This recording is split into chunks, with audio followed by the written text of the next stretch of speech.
O que nós podemos pensar a respeito do Halloween? Bom, para responder essa pergunta, a gente precisaria primeiro saber o que era o Halloween, no que é que ele se transformou e o que é que nós podemos fazer com ele no futuro. Ou seja, passado, presente e futuro. São 3 partes da nossa resposta. A primeira parte, o passado. Qual é a origem do Halloween? Bom, infelizmente aqui no Brasil nós traduzimos Halloween como Dia das Bruxas, mas não tem nada a ver. Halloween é uma abreviação de All Hallows Eve, ou seja, a véspera, Eve, da solenidade de Todos os Santos, All Hallows. É uma expressão inglesa antiga. Mas como é possível que uma festa de bruxas tenha origem no calendário litúrgico católico? Que estranho. Bom, o que acontece é o seguinte. O mês de novembro é dedicado na Igreja Católica à reflexão a respeito dos novíssimos, ou seja, das realidades últimas que nós iremos viver. Por isso, nós sabemos que existem fiéis que já estão salvos e que estão no céu, são os santos. Mas existem fiéis que já estão salvos, mas ainda não estão no céu, são as almas do purgatório. E assim, durante todo o mês de novembro se dedica à oração e à comemoração tanto dos santos como dos fiéis defuntos. É tanto assim que no calendário próprio das várias ordens religiosas existem dias específicos em que se celebram todos os santos daquela ordem ou todos os defuntos daquela ordem durante todo o mês de novembro.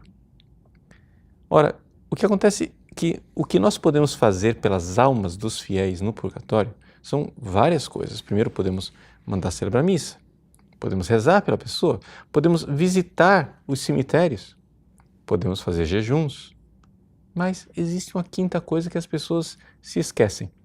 Nós podemos fazer obras de caridade. E foi assim que, fazendo obra de caridade para com os pobres, que surgiu uma tradição daquilo que nós vemos no Halloween, que é o doce ou travessuras. O que é que acontecia? Na véspera da festa de Todos os Santos, porque ali já começava o tempo litúrgico, os pobres sabiam que podiam bater na porta das casas para receber esmolas. E as pessoas preparavam o chamado pão das almas. Era um pão confeccionado para ajudar os pobres. Acontece que esse pão foi se sofisticando, foi se transformando em guloseimas e aos pobres se uniram as crianças. Pois bem, já está aí explicada a origem daquilo que é um elemento essencial da festa de Halloween, o trick or treat. Pois bem, e aí? Mas é somente isso? Não. Também, na época de Todos os Santos, as pessoas visitavam os cemitérios para rezar pelos fiéis defuntos. Os cemitérios eram construídos ao lado da igreja. Como o terreno era bastante limitado, havia tradição em alguns lugares de colocar num edifício os ossos dos fiéis que já tinham morrido há muito tempo para desocupar o lugar. Então, ali, naquele ossário, as pessoas se reuniam, faziam suas orações e acendiam velas. Talvez aí esteja a origem, né, de se colocar uma vela dentro de uma abóbora, imitando quase a caveira de uma pessoa morta, exatamente porque se acendiam as velas para rezar pelos fiéis defuntos. E não para por aí a origem dos vários elementos do Halloween.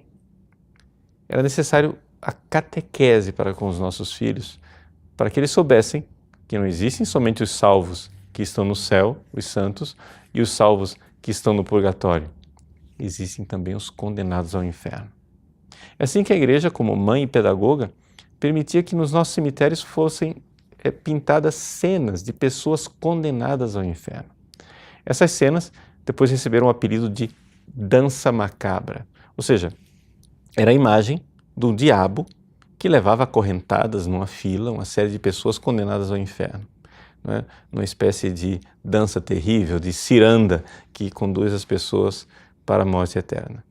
Pois bem, aquilo que era pintado nos cemitérios, nessa época do ano, às vezes, era encenado. Em muitos lugares se faziam pequenos teatros, onde pessoas se vestiam de diabos, de bruxas, de pessoas más e condenadas ao inferno, de monstros. Quanto mais feio, melhor, porque eram pessoas condenadas ao inferno. e é um elemento catequético para ensinar aos nossos filhos. Daí você já entendeu de onde surgiram todos os elementos do Halloween. Mas a pergunta é, como é que de uma coisa tão boa e tão santa surgiu essa festa terrível? Bom, o fato é que veio a Reforma Protestante na Inglaterra. E a Rainha Elizabeth, por causa da sua heresia protestante que não crê na existência do purgatório e muito menos na oração pelos fiéis defuntos, proibiu qualquer manifestação de oração pelos fiéis defuntos. Só que acontece o seguinte, a Inglaterra e aqueles países circunvizinhos como Gales, a Escócia, a Irlanda, foram países que têm um passado antiquíssimo de cultura céltica. Ou seja, antes que o cristianismo chegasse naquelas terras, os celtas cultuavam as almas dos ancestrais. E isto era uma coisa muito arraigada na cultura deles. É por isso que ainda hoje nós temos elementos dessa realidade que se vivia há milênios atrás. Por exemplo, toda essa mania que os ingleses têm, por exemplo, com casas mal-assombradas, com aparições de almas ou poltergeists e companhia limitada. Tudo isso vem dessa cultura. Pois bem, o fato é que nós, católicos, quando fomos evangelizar aquelas terras, soubemos nos adaptar àquela cultura. E foi uma indicação do próprio Papa São Gregório Magno. Quando ele enviou para a Inglaterra Santo Agostinho de Cantuária, ele disse, veja, não é possível evangelizar pessoas tão rudes, né, simplesmente com a sublimidade do Evangelho. Nós temos que nos adaptar à cultura deles. Então, eles têm festivais, eles têm pequenas festas em que se reúnem, etc. Aproveitem esses tempos, deixem eles se reunirem para suas festas e transformem tudo isso em mistérios da fé cristã. Foi aquilo que nós católicos fizemos. Com o protestantismo, este gancho cultural foi cortado. E aquilo que era um processo de evangelização, que, é claro, não estou dizendo aqui que não havia nenhuma superstição, porque sempre fica alguma coisa, mas era uma superstição que estava em processo de evangelização. Pois bem, tudo isso foi cortado e foi perdido. Sendo assim, os Estados Unidos, que foi depois colonizado pelos puritanos, que radicalizaram ainda mais aquilo que fez a Rainha Elizabeth, fizeram com que estes elementos católicos ficassem loucos e paganizados cada vez mais. É o que nós temos hoje com o Halloween, ou seja, é uma cultura que um dia foi católica e agora vai se paganizando cada vez mais. Aí você vai dizer, bom, então se é um elemento cultural, se é uma coisa folclórica, não tem problema dos nossos filhos participarem, não é verdade?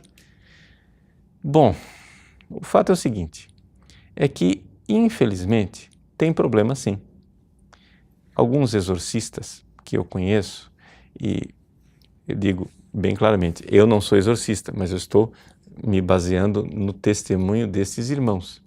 Alguns exorcistas dizem que estas brincadeiras com demônios, feiticeiras, etc., têm sido, infelizmente, uma ocasião de contaminação para muitas crianças. Então, a gente não deve brincar com fogo. Aquilo que antes era um processo catequético e que tinha todo um contexto cristão, tirado deste contexto, tornou-se uma arma perigosa para contaminar os nossos filhos com a realidade demoníaca.